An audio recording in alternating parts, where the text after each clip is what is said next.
Drama berebut kuasa itu topik Mata Najwa malam ini. Saya ingin ke Pak Hasanuddin, Bupati Barito Kuala yang masih menjabat 2 periode dan sekarang istri Bapak mau mencalonkan diri lagi, sudah mencalonkan diri lagi. Pak Hasanuddin, seberapa jauh Anda terlibat dalam proses pencalonan istri Anda?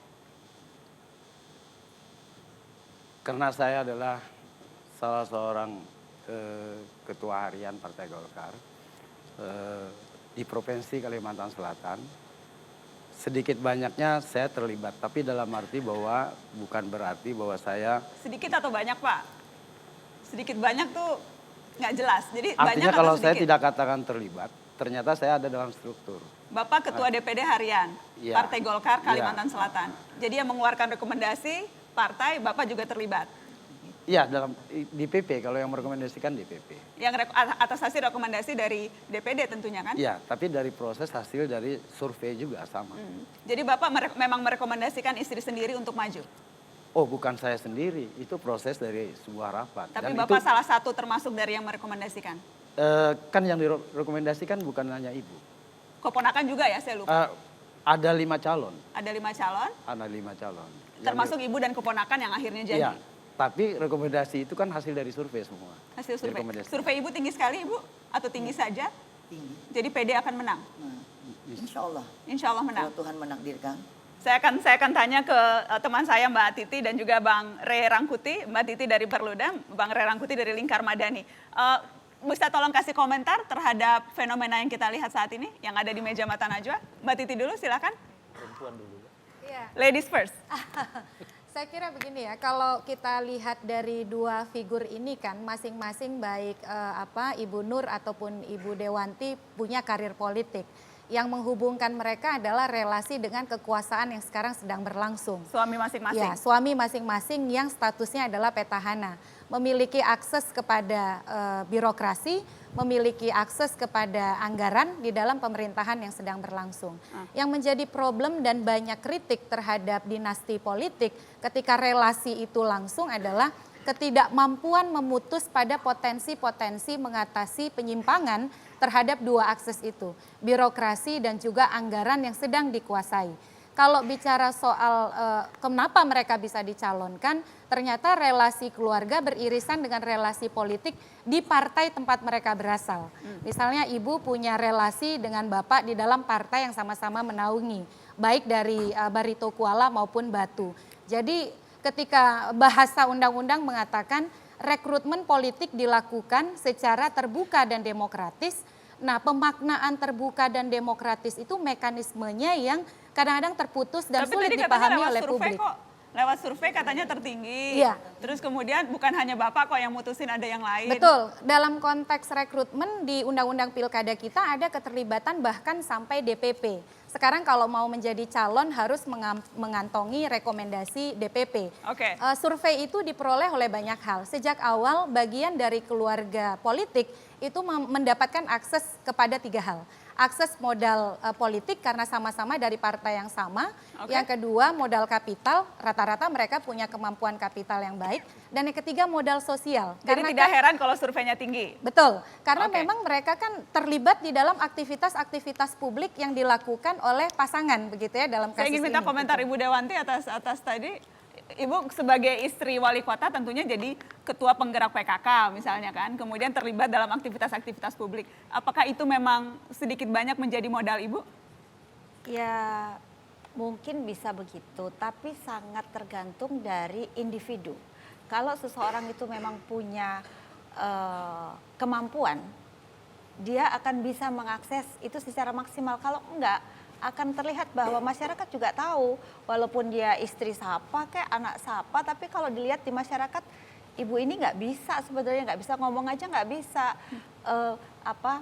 bergaul dengan orang aja nggak, jadi akhirnya tidak bisa. Jadi memang betul mungkin ada, tetapi kembali lagi pada individu yang menjalankannya, bisa nggak dia, baik secara kemampuan maupun secara sosial pada masyarakat. Bagaimana Bang Rey?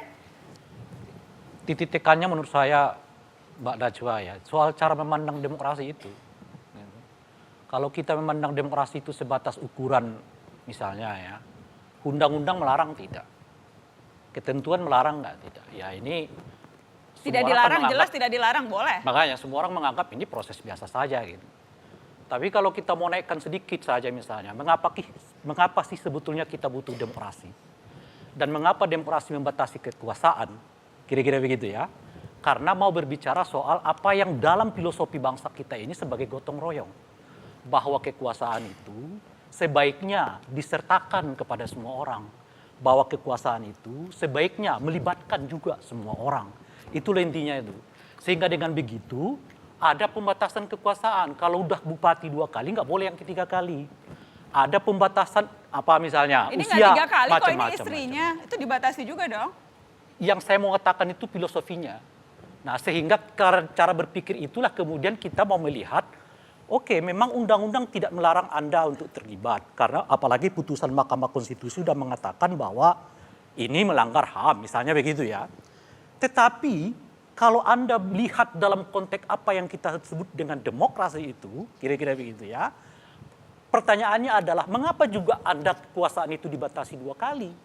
Mengapa usia mencalonkan itu harus di atas 25 tahun? Nggak boleh 17 tahun. Baik, saya minta Karena tanggapan. kita ingin berbicara agar ada distribusi kekuasaan. Memang ibu pasti bisa, semua orang pasti bisa. Di dalam demokrasi itu bukannya soal bisa, tapi soal kesempatan. Oke. Dan seterusnya. Gitu. Mau ditanggapi Pak Hasanuddin? Saya rasa bahwa dalam proses demokrasi, karena ini dipilih langsung oleh rakyat, maka itu sudah melibatkan semua komponen masyarakat untuk menentukan pilihan-pilihan. Kan calon tidak hanya ibu, calon dari partai lain juga ada. Malah di Barito Kuala itu ada 3 pasang dan mereka punya pilihan-pilihan. Artinya kita dalam Kalau proses pilihan itu, demokrasi, Pak, pemilihan di ujung. langsung itu justru melibatkan seluruh komponen masyarakat. Jadi nggak bisa bahwa seakan-akan kita kuasain begitu. Tidak segampang yang seperti para pengamat bayangkan. Dia memerlukan sebuah perjuangan. Pengamat sering mereka yang menonton seakan-akan bahwa katakanlah ibu jadi calon, ini jadi calon tanpa sebuah proses dengan perjuangan yang luar biasa. Mereka kan tidak tahu itu. Sehingga akhirnya muncul figur sehingga menjadi sebuah calon, seorang calon. Kemudian proses politik yang berjalan dalam Oke. pemilihan. Bagaimana Bang juga Rey? memerlukan Ini, ini. kalau- Dipilih rakyat kok ini. Itu kan di ujung.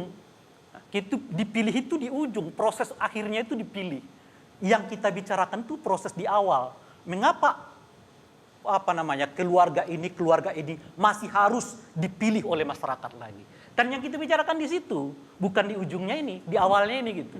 Nah, bicaralah prosedur. Tapi saya ingin tidak bicara itu, nggak mau bicara prosedur itu gitu. Yang saya mau mengatakan adalah bicara soal apa sih artinya demokrasi ini bagi kita, bukan bagi saya gitu ya.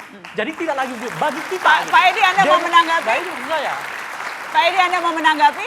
Karena kalau bicara soal kemudian katakanlah nanti rakyat yang akan memilih juga. Kalau tadi Ketua DPD Kalimantan Selatan, Bapak juga dulu di DPC PDI Perjuangan, jadi terlibat mengeluarkan rekomendasi untuk istri Bapak. Ya, saya nggak mau terlibat. Karena itu sudah kewenangan partai dan di situ ada ketua DPC, ada ketua DPD, ketua wilayah, ada ketua umum.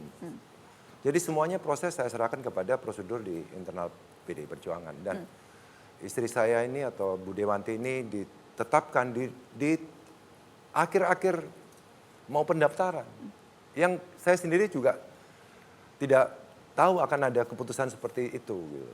Nah, saat sekarang ini yang lebih saya fokuskan, lebih saya prioritaskan sebagai kepala daerah adalah penyelenggaraan dalam pilkada ini.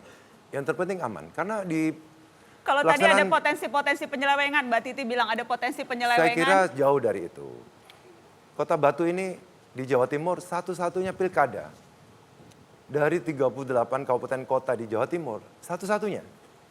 Jadi saya ingin membuat suatu demokrasi yang menjadi contoh untuk proses pilkada berikutnya yang lebih bagus, lebih baik kepada Contoh penyelenggaraannya. penyelenggaraannya. Walaupun kemudian isinya salah satunya adalah Salah satunya. tudingan. Ya. Tapi kunci suksesnya- Edi, Ah. kalau kita berbicara contoh, mungkin lebih elok lagi kalau misalnya partai mengatakan menugaskan kepada ibu untuk calon berikutnya dan bapak mengatakan stop dulu. Karena saya mau memberi contoh bahwa kita sebagai praktek kader yang nggak kita bisa sebut menolak, sebagai Pak. dinasti politik, Saya ini sebagai kader sebaiknya PDI, tidak lagi kader- diperkenankan di dalam kader partai tradisi ditempatkan politik kita. dimanapun juga. Ya. Itu mungkin lebih